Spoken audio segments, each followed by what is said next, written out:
Sebuah truk tanpa muatan menabrak pasangan suami istri yang mengendarai sepeda motor di Jalan Lintas Selatan, Kecamatan Pasirian, Lumajang, Jawa Timur. Usai menabrak kedua korban, truk ini terguling di tepi jalan. Akibat kecelakaan, seorang pengendara sepeda motor tewas, sementara istri korban dibawa ke rumah sakit dalam keadaan kritis. Peristiwa berawal saat kedua korban mengendarai motor dari arah utara menuju selatan. Saat tiba di Jalan Lintas Selatan di Desa Bago dari arah berlawanan, secara tiba-tiba truk tanpa muatan melaju dengan kecepatan tinggi. Diduga lantaran setir truk bermasalah, sang supir tidak bisa menguasai kendaraannya, mengakibatkan truk oleng ke kanan dan menabrak sepeda motor. Beritanya mobilnya itu oleng. Oleng. Sepedanya dari utara, mobilnya dari selatan oleng. Memang sengaja oleng-oleng gitu dah? Iya, sengaja itu. Kecelakaan tersebut kini ditangani unit laka lantas Satuan Lintas Polres Lumajang. Sementara sopir truk bersama kernet diamankan di Polsek Pasirian.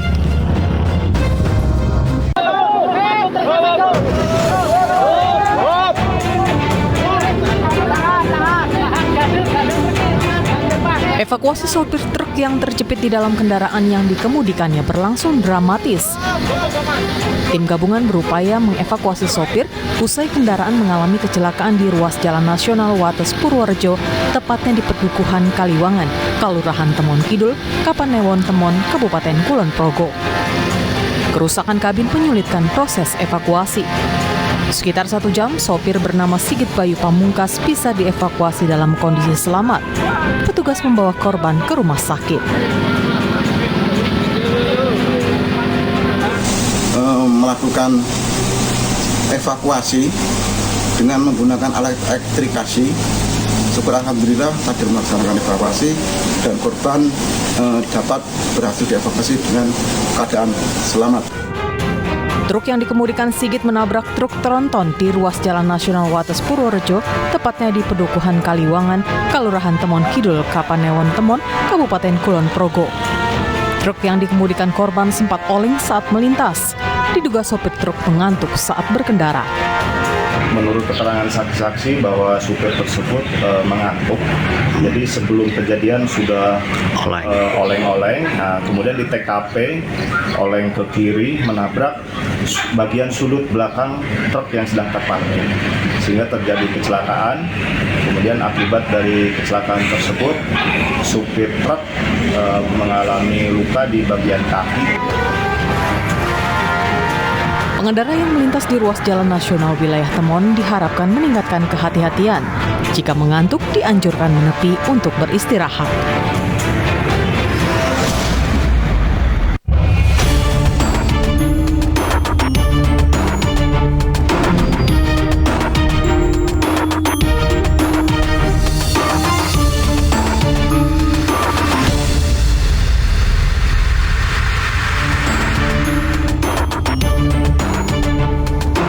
Cemburu istri selingkuh dengan tetangga. Seorang suami nekat membunuh istrinya di dalam kamar. Sebelum menyerahkan diri, pelaku sempat berwisata bersama anaknya ke Pantai Marina, Semarang, Jawa Tengah. Pemirsa, selain kasus tersebut selama 1 jam ke depan, Realita juga akan menghadirkan sejumlah berita kriminal bersama saya, Arlisa Hadi.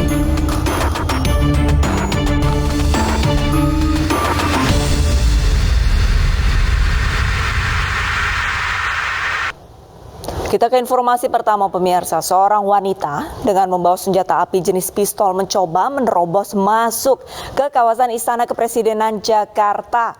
Aksi nekat pelaku dihentikan petugas Polantas yang sedang bertugas di dekat gerbang istana.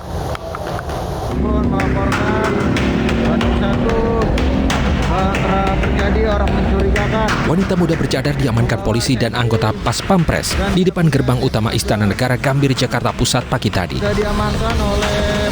Wanita yang tak membawa kartu identitas tersebut sempat menodongkan pistol ke arah anggota Pas Pampres yang berjaga di depan istana. Aksi nekat pelaku kemudian dicegah anggota Polantas dan merebut pistol dari tangan tersangka. Selain satu pucuk senjata api jenis FN, petugas juga menyita telepon genggam dari dalam tas pelaku. Untuk menjalani pemeriksaan lebih lanjut dan mencari motif, pelaku dibawa ke Polda Metro Jaya. Motif, seperti yang saya sampaikan tadi, sedang didalami. Identitas sedang kita pastikan melalui teknologi face recognition, melalui sidik jari elektronik, dan kita tentunya melakukan wawancara secara langsung sehingga kita dapatkan identitas yang bersangkutan secara tepat berdasarkan SOP saintifik. Yang kedua, dari mana asal senjata api? Kita akan melibatkan laboratorium forensik untuk melakukan uji balistik. Apakah ini senjata api pabrikan atau ini senjata api rakitan?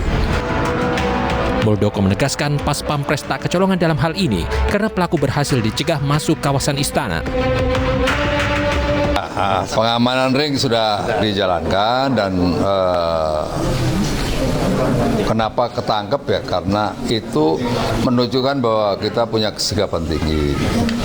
Berikutnya yang kedua, ini juga bagian dari awareness kita kepada masyarakat bahwa hal-hal seperti ini ternyata jangan diabaikan, kita harus waspada ya.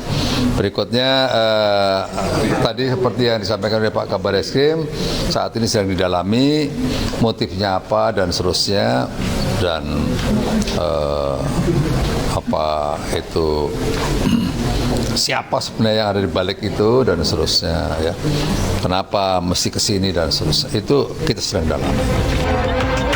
Saat ini Presiden Joko Widodo tengah mengunjungi pasar tradisional Kelandasan di Kota Balikpapan, Kalimantan Timur dan meninjau sejumlah infrastruktur yang ada di kawasan ibu kota Nusantara.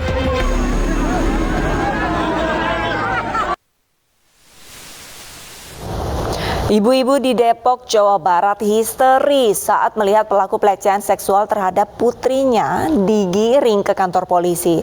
Terduga pelaku mengiming-imingi korbannya dengan sejumlah uang.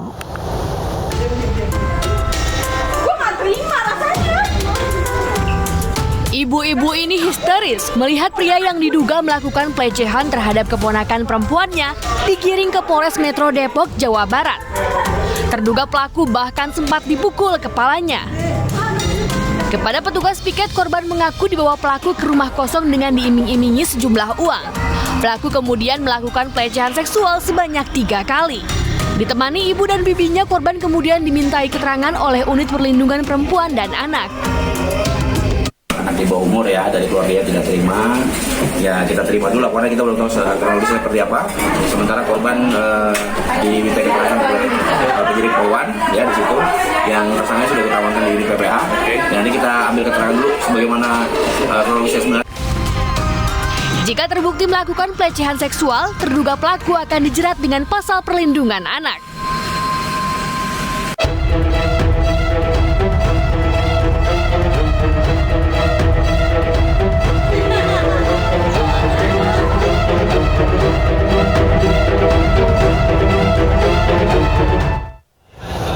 Pembunuhan wanita yang jasadnya ditemukan dalam plastik di bawah jalan tol Becakayu, Kota Bekasi, Jawa Barat terungkap.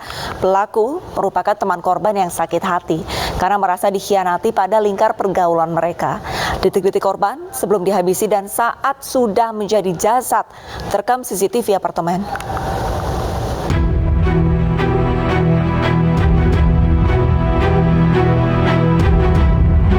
Inilah sosok Christian Rudolf Tobing, pembunuh sekaligus pembuang jasad wanita dalam plastik di bawah tol Becakayu, Pondok Gede, Kota Bekasi.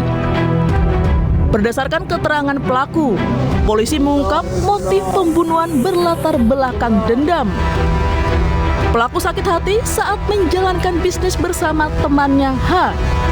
Dan menurutnya, korban Ayu berpihak kepada H. Pelaku kemudian merencanakan pembunuhan H dan seorang temannya lainnya. Namun karena kedua target sedang berada di luar kota, tersangka kemudian menghubungi korban Ayu. Bersama pelaku, polisi juga menyita sejumlah barang bukti, di antaranya troli yang digunakan mengangkut jenazah hingga sarung tangan.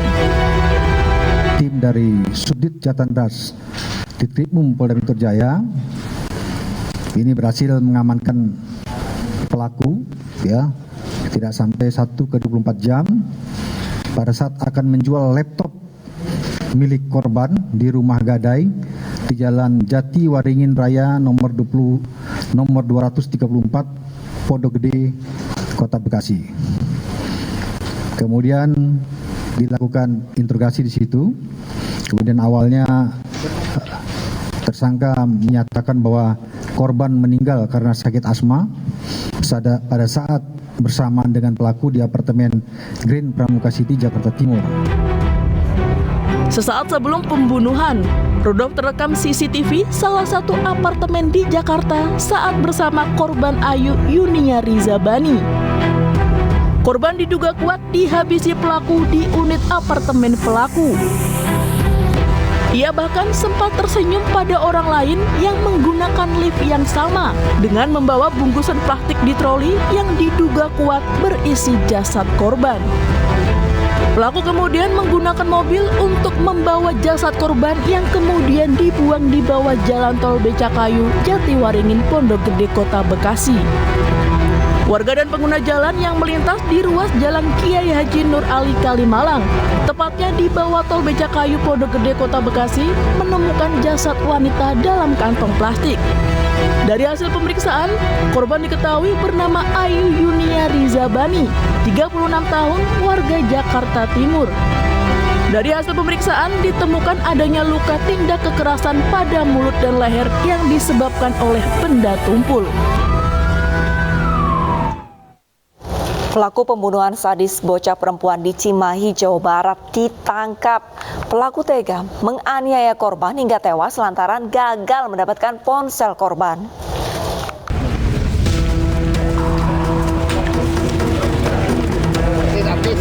Usai melakukan serangkaian penyelidikan, polisi berhasil menangkap pelaku pembunuhan bocah SD yang baru pulang mengaji di Cimahi. Pelaku adalah Rizaldi Nugraha Gumilar alias Ical, asal Bandung, ditangkap di salah satu tempat persembunyiannya. Diduga pelaku telah merencanakan aksi kejahatan untuk merampas ponsel di jalanan. Saat berkeliling sekitar lokasi, pelaku melihat korban berjalan sendiri setelah berpisah dari temannya. Pelaku menghampiri korban dan meminta ponsel. Lantaran korban tak punya ponsel, pelaku menusuk korban lalu melarikan diri. Atas perbuatannya, pelaku dijerat pasal berlapis dan terancam hukuman mati. Selain pelaku, polisi juga mengamankan orang tua Ical karena diduga menyembunyikan anaknya. Bahkan sempat menyuruh pelaku untuk kabur agar tidak tertangkap. Yang bersangkutan akan melarikan diri kemana? Ke Kalimantan. Tapi sekali lagi Allah Maha baik, doa orang tua dan doa Bapak Ibu semua dikabulkan, akhirnya tersangka bisa kita tangkap. Dan alhamdulillah, baik itu baju, baik itu jas yang dipakai tersangka, sampai sandal, sampai semuanya bisa kita dapatkan semua. Isak tangis kesedihan keluarga bocah 12 tahun yang tewas akibat dianiaya saat pulang mengaji tak terbendung saat menghadiri gelar perkara kasus pembunuhan korban. Kedua orang tua korban tak kuasa menahan kesedihan saat berbicara di depan awak media. Orang tua korban berusaha menguatkan diri saat menyampaikan ucapan terima kasih kepada aparat kepolisian yang telah menangkap pelaku penusukan putrinya. Kami, saya ayahnya, alhamdulillahirobbilalamin, ya, pelakunya sudah tertangkap. Saya ini ikhlas dan sudah menjadi takdir anak saya dipanggil Allah Subhanahu wa Ta'ala. Mudah-mudahan tidak terjadi lagi kepada anak siapapun, kepada siapapun. Sebelumnya pada 19 Oktober lalu, bocah perempuan berusia 12 tahun yang baru pulang mengaji di Cimahi, Jawa Barat ditikam hingga tewas. Aksi kejahatan pelaku terekam kamera pengawas. Usai dianiaya, korban masih sempat berjalan meminta pertolongan kepada warga. Namun nyawa korban tidak tertolong.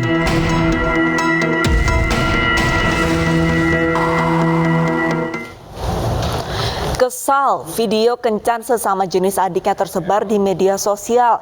Seorang kakak di Cianjur, Jawa Barat membunuh pria pekerja seks komersial dan membuang jasadnya di danau.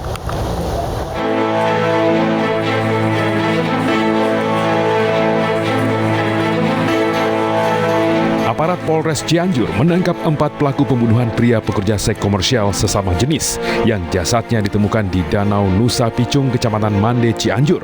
1 orang merupakan pelaku utama, sementara 3 lainnya membantu melancarkan aksi pelaku. Dari tangan pelaku disita sejumlah barang bukti, diantaranya mobil yang digunakan menjemput korban, tali dan karung yang dijadikan alat untuk menghabisi korban, serta 1 ponsel milik korban. Pembunuhan ini berawal dari kekesalan pelaku kepada korban. Korban diketahui sering berkencan dengan adik pelaku. Namun karena tidak pernah dibayar, korban mendatangi rumah pelaku untuk menagih pembayaran kencan 2 juta rupiah. Korban mengancam akan menyebarkan video sur dirinya dengan adik pelaku. Karena tidak dibayar, korban kemudian menyebarkan video sur tersebut di media sosial dan juga lingkungan tempat tinggal pelaku hingga membuat pelaku dan adiknya malu. Pelaku kemudian mengajak 3 temannya untuk menjebak korban dengan berpura-pura sebagai tamu kencan. Korban kemudian dianiaya hingga tewas oleh 4 pelaku di dalam mobil, lalu membuang jasadnya di Danau Nusa Picung. Kakak dari salah satu pelaku yang merasa sakit hati atas tindakan korban yang menyebarkan video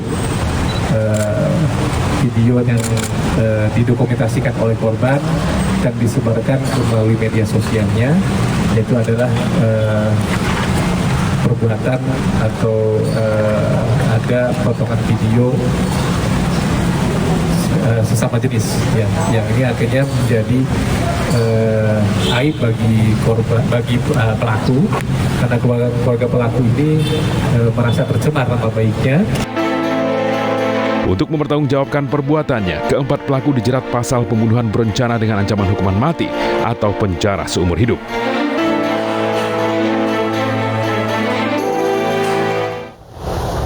Pelaku kejahatan tidak selamanya bisa bersembunyi dan menghindar dari hukum karena tidak ada bangkai yang tidak tercium. Jangan kalahkan logika demi setumpuk uang karena akan berakhir di balik jeruji besi. Usai jeda, Realita akan segera kembali dengan informasi suami yang membunuh istrinya karena berselingkuh dengan tetangga.